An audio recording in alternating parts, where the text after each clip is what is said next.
Now, I want you to be honest and think through this. Have you ever had a time when you've been really worried that maybe you made a big mistake, something to do with your bees? How you inspected them, how you treated them. Have you ever really worried about maybe making a mistake in beekeeping? Hey everybody, David Burns, good to be with you today. Thanks for joining me. We're going to talk about 3 big mistakes that beekeepers make. I think this is going to be a great video for you guys. I'm pumped and excited. I think it's going to be something that's really going to help you, whether you're an experienced beekeeper or you're just starting coming up this spring.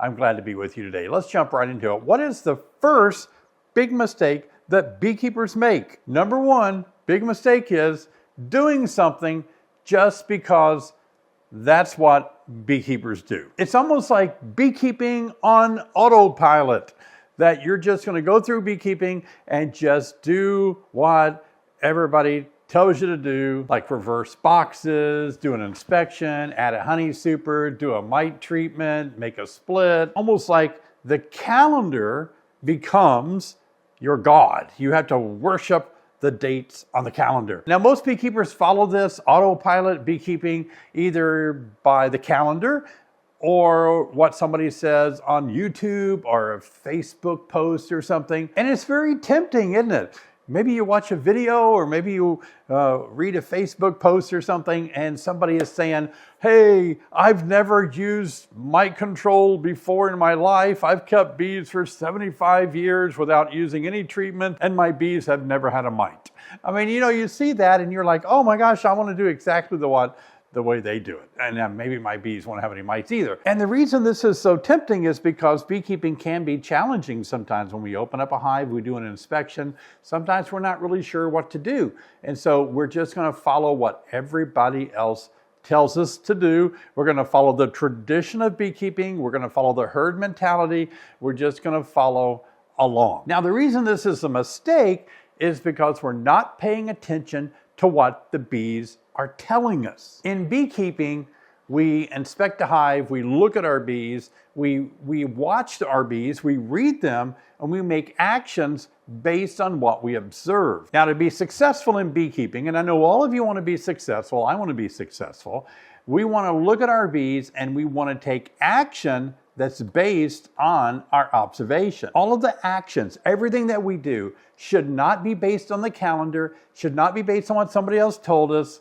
It should be based on what our bees are showing us when we do an inspection. What we observe. We observe our bees, we respond, we take action, because it can be so different from year to year, and it can be different from the person that lives a mile away from you. Now, every year, a lot of bees die in the wintertime, and that's very tragic. We have 50% or more bees that die in the wintertime. What if we consider another reason that bees may be dying? Maybe bees are dying because it's so tempting for inexperienced beekeepers to solve problems in their hives that don't exist. And when we do that, it creates a whole new problem, and it actually causes us to miss the actual problem that was right in front of us. Please avoid making this mistake of doing something in beekeeping just because somebody said that's what you're supposed to do. Now, before I get into my second mistake that beekeepers make, I want to invite you to my live stream.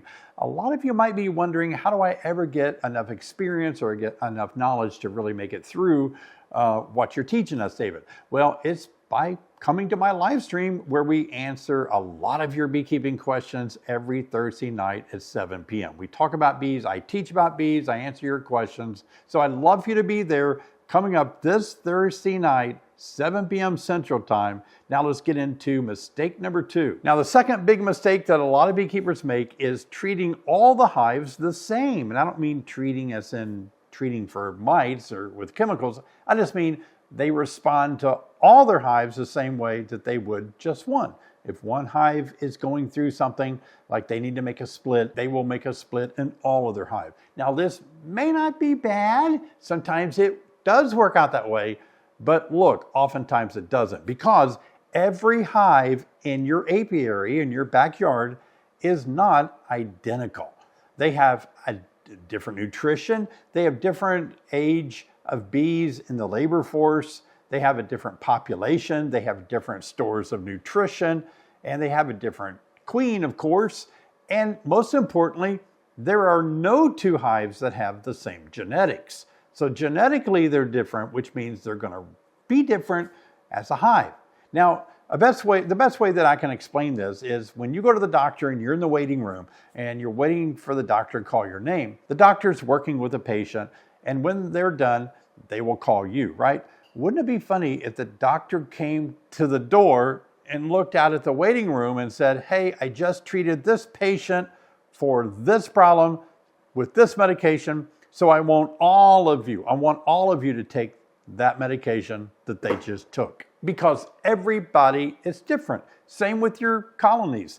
All your colonies are individual colonies. They all have a different problem or a different good thing that's happening.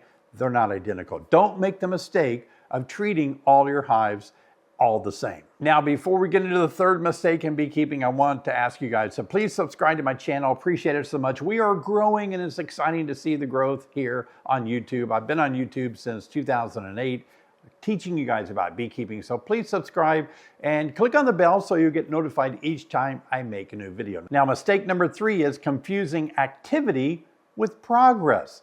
A lot of times beekeepers feel that if they put more effort, if they put more energy into beekeeping, then they will have a better outcome. And that's not always the case. You see, bees don't grow, bees don't become more prolific and better by us being busy with our bees. They actually become better when we have a better understanding of our bees. It isn't doing more things with our bees, it's doing the right things at the right time. Bees don't need us to buy them more gadgets, better things, better equipment. They don't need all of the stuff that's out there. And a lot of times beekeepers feel like if I can buy more things, if I can get this new product, if I can buy this and that, then all of my problems in beekeeping will be over. So our bees don't need us to have a lot more activities and a lot more things and gadgets and always be opening the hive, always be doing things with our bees. They don't need that. They need us to make better decisions. That when we do make inspections, we make really good decisions on what our bees need. So the top 3 mistakes that beekeepers make is acting without observation, just doing it because of the calendar or because somebody said they should do it.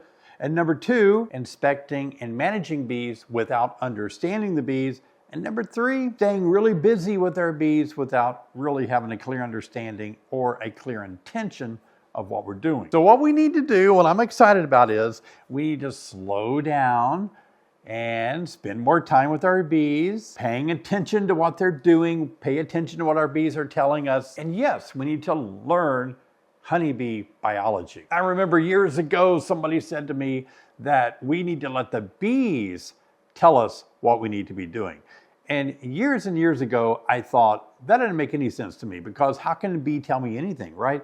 What they were meaning is something that took me years to learn, and that is we observe the bees, their activities, their movements, their frames, their super organism of the honeybee, the whole house, everything about bees, the whole colony actually tells us what they need, what needs to be done next, and when it needs to be done.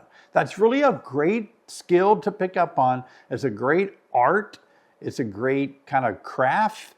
Kind of a stewardship of the bees, when you can finally get to the place where you open up a hive and you read them as a colony and you know what they need. You know what kind of problems they're having. So this will sound a little bit foreign to some of you, but I'm going to say it, and you may not like it.